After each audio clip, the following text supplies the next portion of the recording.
hello, it is I, Pierino, the Pocket Mouse. I'm going to read to you from a book that Mommy has called A Treasury of Bedtime Stories. So I guess you better listen to this in bed. It's called, oh wait, this is written by the same guy who wrote Paddington Bear. Fun. Anyway, it's called Olga Da Polga and the Night of the Long Dance by Michael Bond.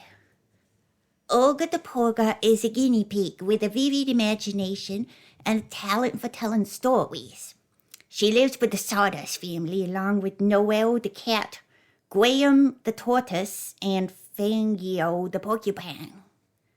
I suppose, said Noel condescendingly, one advantage of having short legs is that when the weather's bad, you can crawl under the nearest stone and keep dry. I'd sooner do that, replied Fangio, than get sopping wet every time it rains. Who wants long legs anyway, said Graham darkly. I don't. You sometimes see things you'd rather not. I stood on a molehill once, and I didn't like what I saw. No wonder moles live underground. Olga chuckled to herself as she listened to the conversation on one side of her hutch. I've already forgotten who these animals are, except for the guinea pig. The subject of legs had come up earlier that day when Fangio happened to make a remark about the way Noel walked.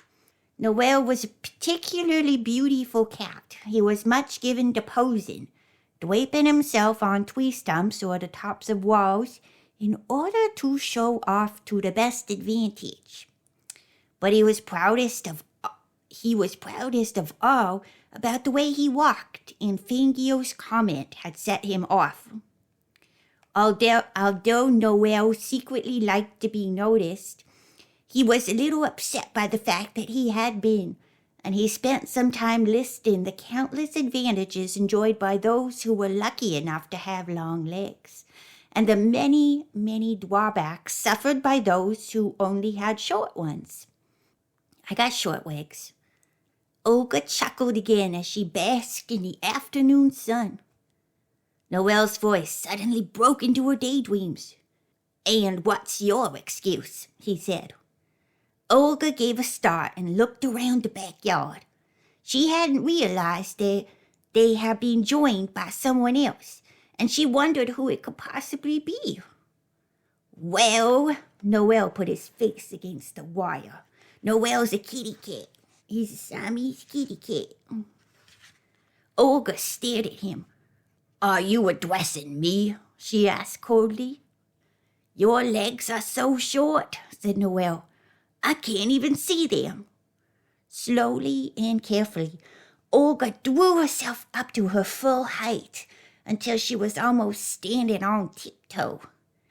I keep them tucked under me for safety, she said. Besides, I happen to have unusually long fur. I suppose being so short has its uses, said Noel, turning back to the others. I mean, it keeps the place neat. You can sweep up as you go along. Fangio made a noise which sounded suspiciously like a giggle, but it was quickly suppressed when he saw the look in Olga's eye.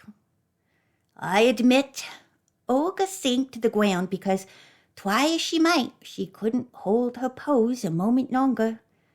I admit that my legs could perhaps do with being a trifle longer, if I wanted to go around on stilts. But at least we guinea pigs know what it's like to have long legs. We haven't always been like this.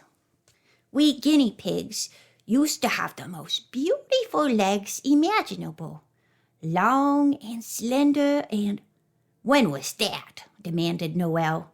I've never seen a guinea pig with long legs. Oh, it was a long time ago, said Olga vaguely. It was in Russia. Russia, repeated Noel. Guinea pigs don't come from Russia. We may not come from there, said Olga, but we've been there. You'll find guinea pigs wherever they value breeding and good looks and... Oh, do get on with it, exclaimed Noel impatiently. In truth, He was feeling a little put out that his afternoon's entertainment at the expense of Fangio and Graham had been interrupted. Olga took a deep breath. "For this story," she said, "you will have to try and picture yourself living in Russia at the time of the Revolution.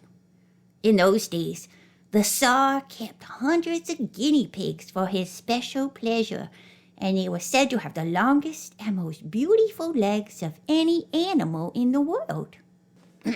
For a long time," she added as an afterthought, "they did try to breed some cats with legs half as long, but they never quite succeeded. Something always seemed to go wrong. They either bent the wrong way at the knees or else they fell off." Noel gave a loud snort. "After the Revolution," continued Olga hurriedly, "the people who had taken over the palace didn't quite know what to do to pass the time. They weren't used to life, you see, and they soon got fed up with listening to balalaicas all day.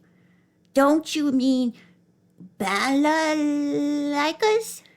asked Noel suspiciously. Rooting around in trash cans as he did, Noel was apt to know about these things. If you had to listen to them all day long, you'd have called them ballyacres, too, said Olga. Anyway, at last, when they could stand it no longer, their leader called on the royal guinea pigs to entertain them. At first, the guinea pigs didn't know what to do. Usually it was they who were entertained and not the other way around. But like guinea pigs the world over, they were very gifted. The problem really was to decide which of their many talents would be most suitable. And then the sound of the music gave them an idea. Having such long and beautiful legs, they were particularly good dancers, so that's what they did. They danced. Not the kind of dancing we know today, but special Russian dancing.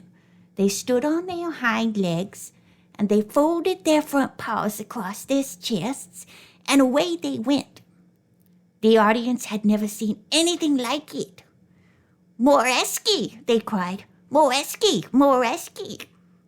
And the louder they called out, the faster the musicians played. And the faster the musicians played, the faster the guinea pigs had to dance.